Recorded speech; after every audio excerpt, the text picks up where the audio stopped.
सिंध हुकूमत के तर्जुमान administrator Karachi barrister Murtaza Wahab चयो आहे त सखर लाड़काने खैरपुर समेत सॼी सिंध में बरसातुनि तबाही मचाए छड़ी आहे। कराची में बरसात मुतासरनि लाइ 41 कैंपूं क़ाइम कयूं वियूं आहिनि। मुतासरनि में 1,80,000 राशन बैग तक़सीम कया विया आहिनि।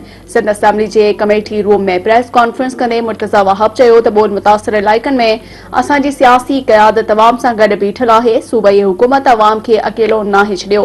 हुन चयो त पाणी जे दबाव सबबि मंछर ढंढ खे कट लॻायो वियो आहे, जंहिं सां सभ खां वधीक मुतासिर वॾे वज़ीर मुराद अली शाह जो तख़्त थियो आहे। कट सां 5 यूसीस मुतासिर थियूं आहिनि, पर असां सहवण दादू जोही खे ॿुॾण खां बचायो।